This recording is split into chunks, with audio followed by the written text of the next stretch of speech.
भिडभाड र व्यस्त सहरबाट टाढा, जहाँ आकाशले धरतीलाई चुम्छ र बादलका टुक्राहरू खुट्टामुनि तैरिरहन्छन्। आज हामी एउटा यस्तो यात्रामा छौँ जहाँ शरीर थाक्छ तर आत्मा बिउजिन्छ। स्वागत छ दोलखाको स्वर्ग कालिन्चोकमा।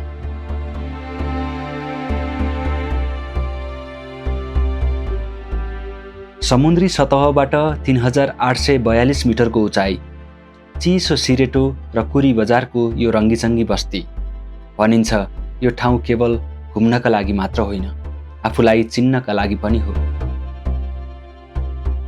तर कालिन्चोकको सुन्दरता हिउँ र हिमाल मात्र होइन, यहाँको मुख्य शक्ति त कालिन्चोक भगवती हुनुहुन्छ। यहाँ बज्ने हरेक घन्टीको आवाजले मनमा एउटा छुट्टै शान्ति र ऊर्जा मिल्छ। मानिसहरू भन्छन् यहाँ साँचो मनले मागेको इच्छा सधैँ पुरा हुन्छ। कालिन्चोक भगवती माँ की जय जय जय। ल अब हाम्रो चाहिँ आज अचानक कालिन्चोक जाने प्लान बन्यो। Yes, all of the sudden we are heading to Kalinchok. एकदम सुपर एक्साइटेड हैन त? भन्दा मन्दिर हो, हजुर। मन्दिर जान लाग्यो नि त, हजुर। दर्शन गर्न पाउँदा एकदमै खुसी छु। ल जाम है त। ओके। मन्दिर चाहिँ भगवानले बोलाएपछि मात्र जान मिल्छ भनेर भन्ने हाम्रो चलन छ नि, त्यो साँच्चीको हो जस्तो लाग्यो मलाई चाहिँ। हो एकदम। त्यही भएर अचानक हामी यसरी यो मन्दिर जाँदा एकदम जोर नै पर्दो रहेछ क्या। हजुर। बिहानसम्म केही योजना थिएन, तर अचानक 11 बजे हाम्रो कालिन्चोक भगवती दर्शनको लागि जाने भनेर योजना बन्यो। त्यसपछि करिब 12 बजे हामी काठमाडौँबाट दोलखाको लागि निस्कियौँ। भक्तपुर साँगा हुँदै जाने बाटो स्तरोन्नति हुँदै गरेको भएर हामी नाला गुम्मा हुँदै बनेपा लाग्यो। बनेपा हुँदै धुलीखेल जाने बाटो पनि स्तरोन्नतिको काम भइरहेको थियो।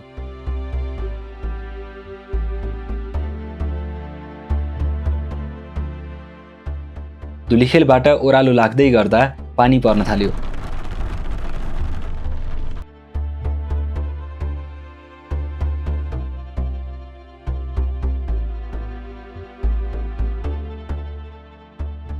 काठमाडौँबाट हिँडेको करिब 2 घण्टामा हामी दोलालघाट पुग्यौँ।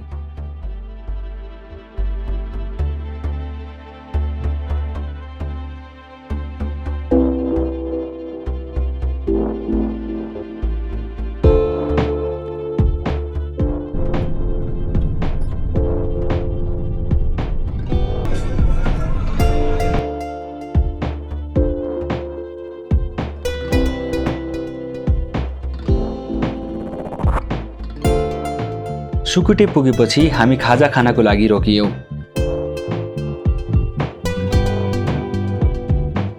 हामी चाहिँ अहिले सुकुटेमा आएर चिया खाँदैछौँ।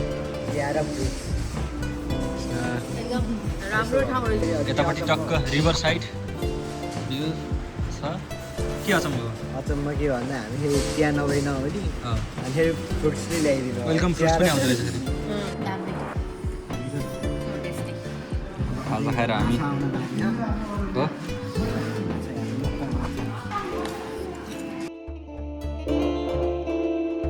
खाजा खाएपछि हामी बलेफी गाउँपालिका हुँदै यात्रालाई अगाडि बढायौँ।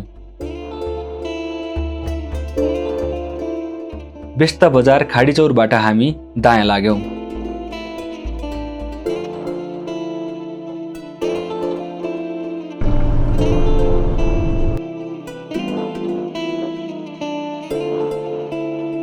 साँझ पर्न लागिरहेको थियो, फेरि पानी पर्न थाल्यो।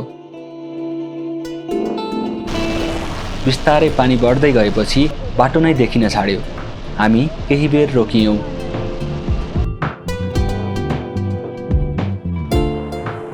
हामी रोकिएको ठाउँको नाम आहाल डाँडा रहेछ। हामी चिया मन पराउने मान्छे, चिया त पिउनै पर्यो। केही छिनमा पानी पनि रोकियो। हाम्रो यात्रा पनि अगाडि बढ्यो। साँझ झमक्क पर्दै थियो। हामी चरीकोट पुग्दा रात परिसकेको थियो। उक्त दिन हामी चरीकोट बसेर भोलिपल्ट बिहानै कालिन्चोक भगवती दर्शनको लागि जाने भयौँ। This is Sarikot.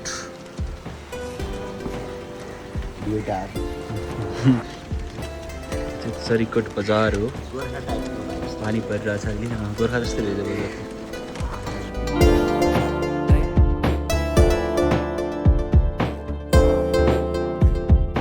भोलिपल्ट बिहान चरिकोटबाट हिँड्दा पनि पानीले भने हामीलाई छाडेन।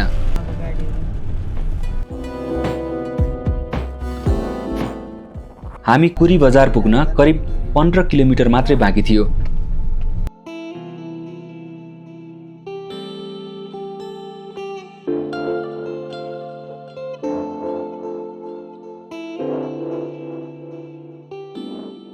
पारी डाँडामा हिउँ देखिन थाल्यो। कुरी बजारमा पनि हिउँ परेको होला भन्ने आवाज हुन थाल्यो। पानी परेको हुनाले बाटो खराब भएछ। हाम्रो गाडी अब अगाडि जान नसक्ने भयो। केही समय कुरेपछि हामीले माथिसम्म जाने अर्को गाडी पायौँ।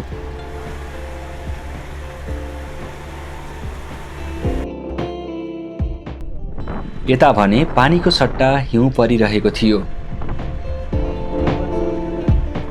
हिउँले बाटो कठिन भए पनि मनमा छुट्टै खालको आनन्द आइरहेको थियो।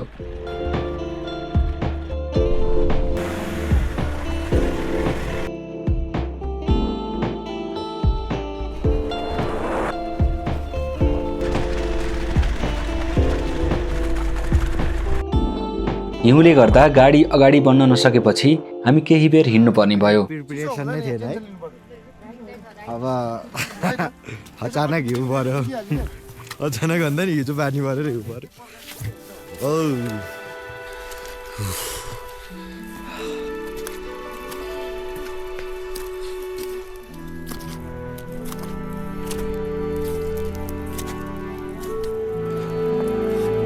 हामीलाई हिँड्न पनि गाह्रो भइरहेको थियो।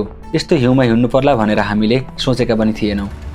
फेरि एउटा गाडी आएपछि हामी पछाडि बसेरै भए पनि जान्छौँ भनेर आग्रह गर्यौँ।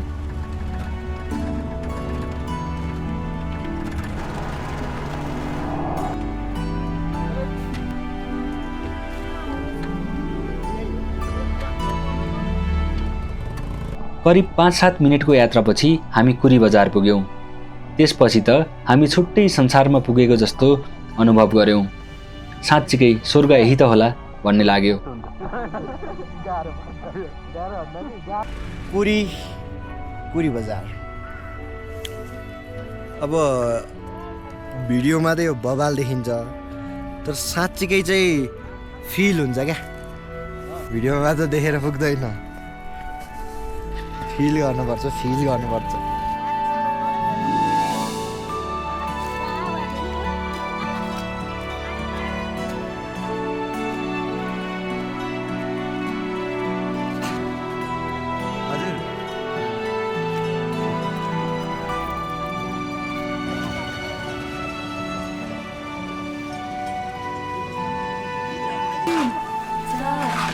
पाँच, 6, 7, 8, 9, 10, 11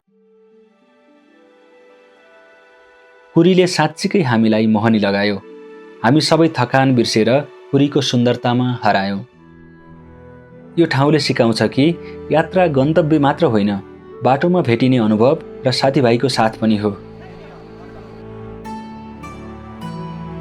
कुरी भिलेजबाट कालिन्चोक भगवतीको दर्शन गर्न केबल कारको पनि व्यवस्था रहेछ। भक्तजनहरूको धेरै नै भिड भएको हुनाले हामीले करिब 1 घण्टा कुर्नु पर्यो। केबल कारको करिब 5 मिनटको यात्रापछि हामी माथि मन्दिर नजिक पुग्यौँ।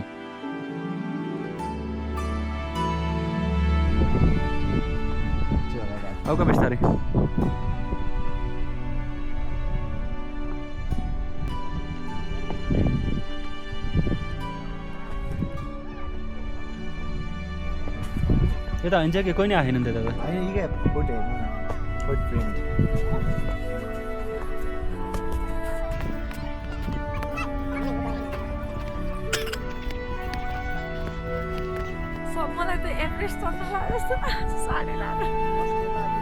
अगाडि लगभग 100 मिटरभन्दा 100 पनि होइन 50 मिटरभन्दा अगाडि चाहिँ केही पनि देखिन्न। हिउँ जताततै छ। यही अब यही फुटप्रिन्टहरू पछ्याउने अघि बढ्ने।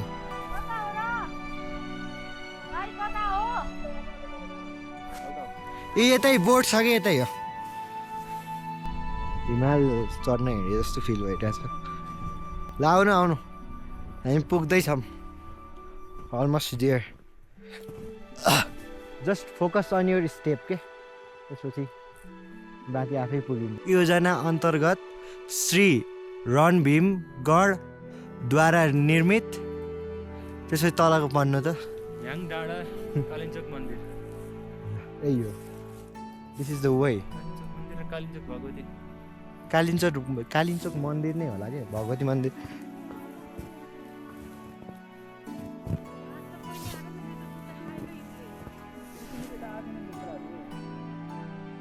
अनि अघि लोकेसनमा नि त मैले त्यही हेरेको होइन त, लोकेसनमा त्यता ड्रप गरेपछि यता आउने भनेर हेरेको क्या, यतै हो क्या। म हेरेर आउँछु अगाडि गएर, केही सङ्केत पाइन्छ कि।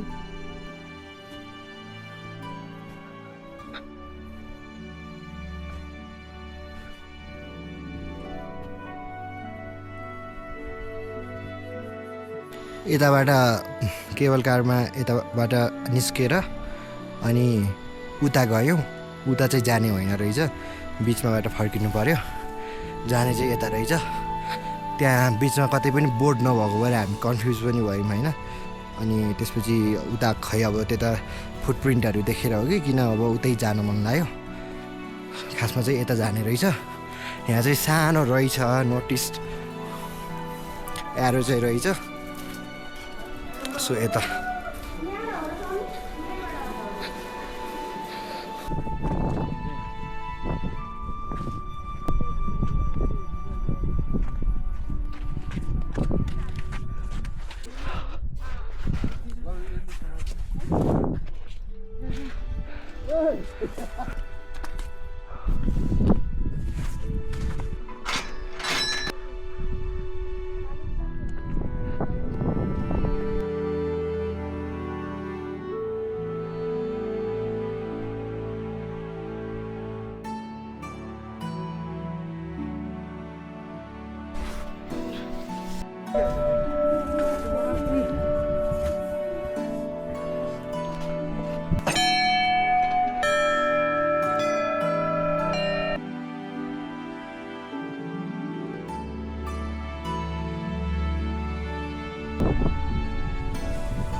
कालिम्पोङ भगवतीमा आइपुग्यौँ। एकदमै आनन्द आइरहेछ यहाँ।